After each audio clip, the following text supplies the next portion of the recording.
नमस्ते, म बाबु खनेल।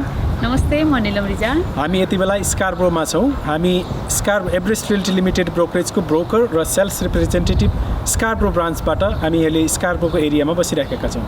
हामी अहिले स्कार्बो लोकेसन लगायत अन्य लोकेसनहरूमा पनि रियल इस्टेट सम्बन्धी सम्पूर्ण सेवा प्रदान गर्दै आइरहेको छौँ।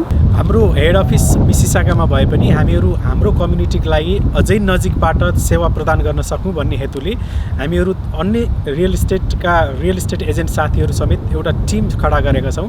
क्लाइन्टको एक्सेसिबिलिटी र हामीलाई एक्सेस गर्न सजिलो हुन्छ भन्ने हिसाबले हामीले स्कार्बोमा ब्रान्च खोलेका छौँ। निलमजी, अनि अहिले रियल इस्टेट मार्केटमा यो कन्डोमिनियम प्रति मान्छेहरूको एट्र्याक्सन बढेको छ।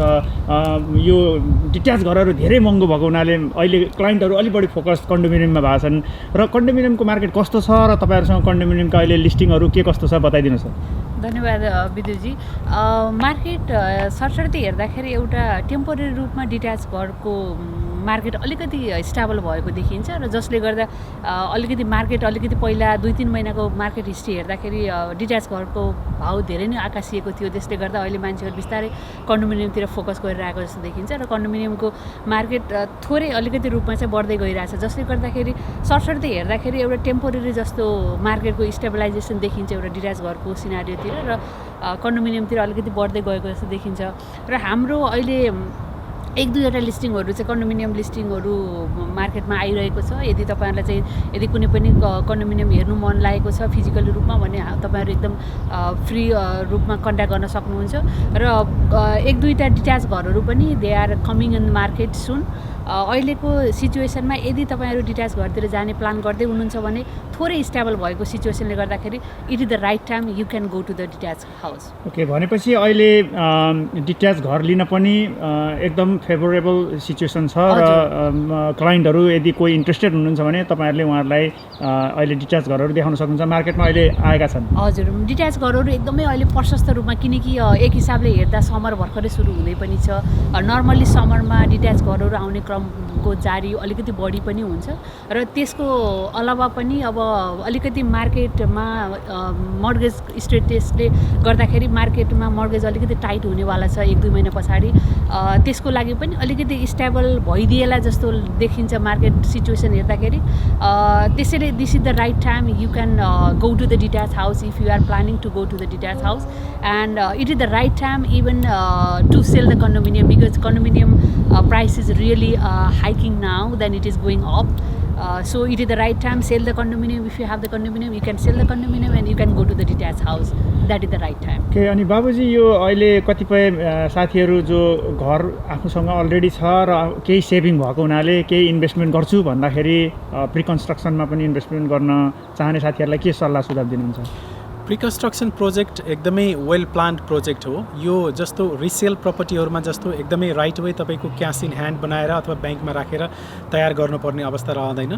प्रिकन्स्ट्रक्सन प्रोजेक्ट भनेको पहिला पनि पास्टमा पनि त्यतिकै चाम थियो, आज पनि छ र फ्युचरमा पनि त्यतिकै बढेर जान्छ। प्रिकन्स्ट्रक्सन किन के हिसाबले बढी राम्रो छ भने राइट वे तपाईँसँग ह्युज बजेट कलेक्सन गरेर राख्नु भएको छैन, तर स्टेज वाइजमा बिस्तारै पैसा जम्मा गरेर जान सक्नुहुन्छ र कुन लोकेसनमा मनपर्छ बिल्डर हेरेर तपाईँको हरेक किसिमको चोइसेसहरू धेरै हुन कारणले गर्दाखेरि रिसेलभन्दा प्रिकन्स्ट्रक्सनमा पिस अफ माइन्ड धेरै हुन्छ, किनभने तपाईँहरूलाई प्रशस्त टाइम हुन्छ। तपाईँ मोर्गेजको गर्नेदेखि लिएर मनी कलेक्सनदेखि लिएर सुझाव सल्लाह र प्रोजेक्ट बिल्डरहरू हेर्ने, लोकेसन हेर्ने हरेक किसिमलाई स्लोली गर्न सक्नुहुन्छ। त्यही भएर एकदमै वाइज एन्ड प्लान स्ट्रक्चरमा प्रिकन्स्ट्रक्सन पर्ने हुनाले preconstruction is one of the best option for those people who are thinking to buy properties but not immediately who are not ready right now. Okay, त्यसै गरी अब धेरै कम्युनिटी मेम्बर साथीहरूले पनि सोच्न सक्नुहुन्छ, किनकि बजारमा धेरैजना रियल्टरहरू छन्, कसैले रियल्टर र ब्रोकरेजलाई एउटै रूपमा पनि तुलना गर्न सक्नुहुन्छ। तर तपाईँले भन्दाखेरि चाहिँ वाइ एभरेस्ट, किन एभरेस्ट? एभरेस्ट भनेको हाम्रो आफ्नो नेपालीहरूको कम्पनी हो।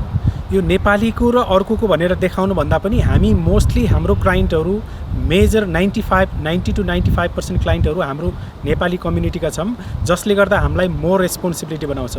म बाहिरी कम्युनिटीको क्लाइन्टसँग रेस्पोन्सिबिलिटी हुन्न भन्न खोजेको होइन। हामी legally we are license people, we are equally, but knowingly or unknowingly we are more liable and more responsible ethically, professionally and in all ways।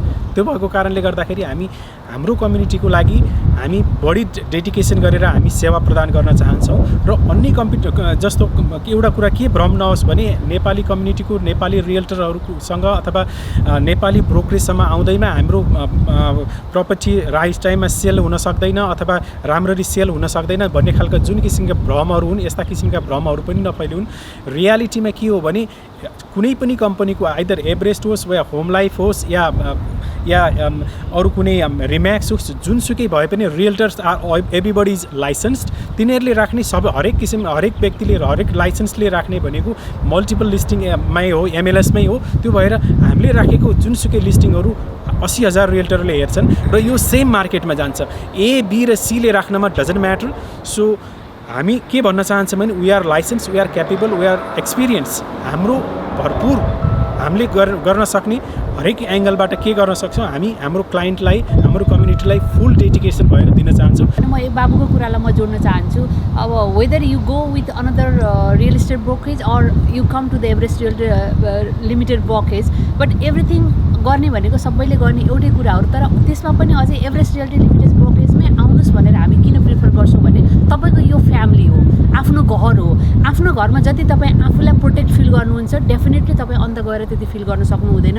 आफ्नो घरभित्र तपाईँको रेस्पोन्सिबिलिटीदेखि लिएर तपाईँको कुराहरू गर्नेदेखि लिएर सबै कुराहरू हजुरले आफ्नो घरभित्र जति पोख्न सक्नुहुन्छ बाहिर त्यति भन्न सक्नुहुन्न, बाहिरबाट त्यति एक्सपेक्ट गर्न पनि सक्नु हुँदैन। त्यसले गर्दा हामी के रिक्वेस्ट गर्छौँ भने हाम्रो रियल्टर साथीहरू सहित हाम्रो चाहिँ क्लाइन्टहरूलाई के भन्छ भने केही कुराहरू भन्नुपर्ने छ अथवा केही कुराहरू तपाईँलाई मन नपरेको छ भने feel free to talk with us. हामी हाम्रो तर्फबाट 100% हामी ट्राई गर्छौँ आफूलाई इम्प्रुभ गर्नलाई र best of the best service दिनको लागि हामी अलवेज चाहिँ हामी हाम्रो तर्फबाट चाहिँ अलवेज हामी रेडी भएर बसेको हुन्छौँ।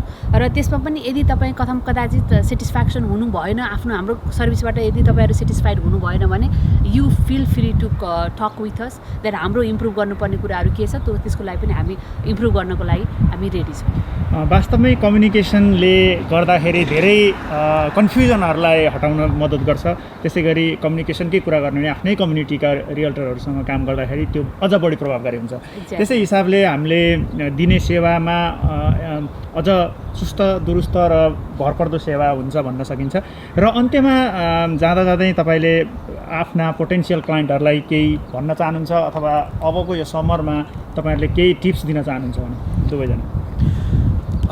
मेरो विचारमा यति बेला घर किन्ने होस् या बेच्ने होस् जुनसुकै बेला पनि हामीहरू के भन्न चाहन्छ भने राइट एजेन्टको सहयोग लिन नबिर्सिनु होला। हामीसँगै आउनुहोस् भनेर एकदमै फोर्स गर्न चाहँदैनौँ। हामी रिक्वेस्ट गर्न चाहन्छौँ हाम्रो कम्युनिटीको साथीहरूको लागि, किनभने तपाईँहरूले सपोर्ट नगरे हामीलाई कसले सपोर्ट गर्छ। हामी तपाईँहरूको लागि सेवा गर्न तयार छौँ। We are trying our best to give you every possibilities that we can, but तपाईँहरूले पनि हामीहरूलाई सहयोग गर्नुहोस्। हाम्रा कमजोरीहरू औँलाइदिनुहोस्। हामी हाम्रो तर्फबाट इम्प्रुभ गर्छौँ र तपाईँहरूलाई सेटिस्फाई बनाउन फुल कमिटेड भएर लाग्छौँ। Everybody is license, we are license too. हामीहरूलाई सेवा गर्ने मौका दिनुहोस्। Everest is here for you all.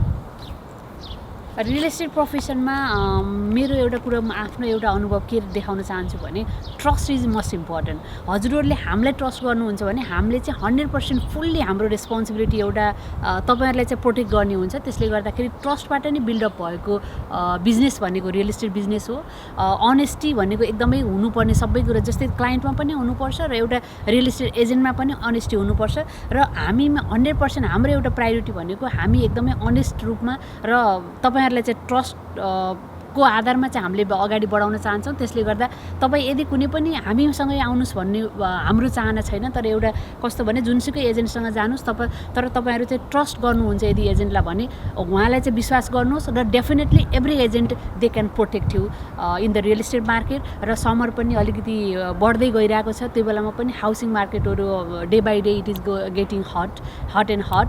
Specially अहिलेको सिचुएसनलाई हेर्दाखेरि कन्डोमिनियम मार्केट अलिकति हट भएको छ र डिट्याच घरको मार्केट लिटल बिट स्टेबलाइज भएको कारणले गर्दाखेरि it is the right time. If you have condominium you can sell the condominium and you can go to the detach house. But if you are going to invest in condominium still some deals we can get in bargaining or some kinds of the price adjustment we can do it. So better do something in housing market. यहाँहरूले घर किन्नु बेच्नु र investment गर्नु त्यो आफ्नो ठाउँमा छ त्यो त्यसको लागि मात्रै नभएर कुनै पनि हिसाबले यहाँहरूलाई कुनै पनि इन्फर्मेसन जस्तो मोर्गेज सम्बन्धी इन्फर्मेसन होस् या डाउन पेमेन्ट सम्बन्धी इन्फर्मेसन होस् या घर मार्केट के भइराखेको छ भन्ने कुरामा होस् हरेक कुराको इन्फर्मेसन जुनसुकै इन्फर्मेसन चाहिए भने पनि please feel free to contact us it's no obligation contact us. We are ready here for you to give every service, every information that we have. हामी होल ओन्टारियोभरि तपाईँको विभिन्न सिटीहरू अटवा विन्सर गल्फ लन्डन एभ्रिवेयर हामी चाहिँ पुगेर हाम्रो सेवा तपाईँहरूलाई प्रदान गर्न सक्नेछौँ त्यसैले एउटा स्कारबोरमा मात्रै लिमिटेड नभएर अन्य साथीहरूले पनि यदि हेर्दै हुनुहुन्छ भने तपाईँहरूले कन्ट्याक्ट गर्न सक्नुहुनेछ हामी तपाईँहरूको लागि सदैव 24 आवर नै हामी तपाईँको सेवामा तत्पर रहिरहनेछौँ धन्यवाद। Thank you.